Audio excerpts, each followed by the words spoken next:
Alam niyo ba na ayon sa World Health Organization at Philippine Statistics Authority, ang cancer ay isa sa top causes ng pagkamatay sa Pilipinas na umaabot sa mahigit 100,000 bagong kaso taon-taon at karamihan ay nauugnay sa uncontrolled cell growth na maaaring maging aggressive at metastatic.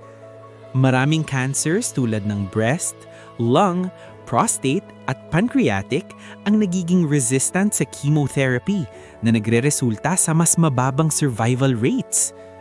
Kapag hindi napipigilan ng cancer cell growth, nagkakaroon ng rapid proliferation, invasion sa ibang tissues at metastasis na nagpapahirap sa treatment.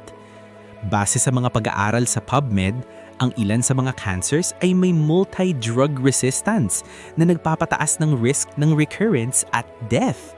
Halimbawa, ang aggressive cancers tulad ng pancreatic at breast cancer ay may mababang 5-year survival rates dahil sa resistance sa standard therapies.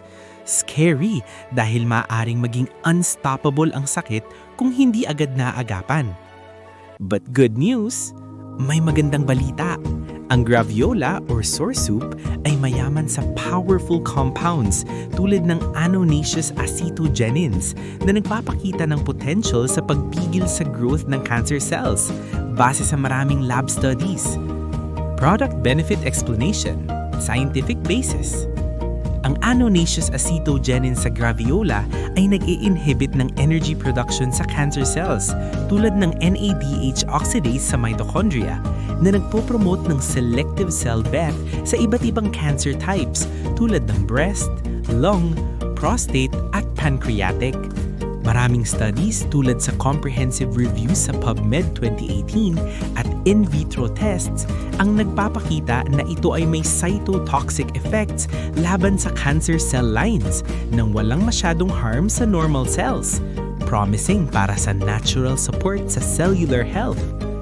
Kaya itry nyo na ang product ni Prosperity Prime Global na graviola with combination ng acai berry at apple stem cell para sa natural antioxidant at cellular protection boost.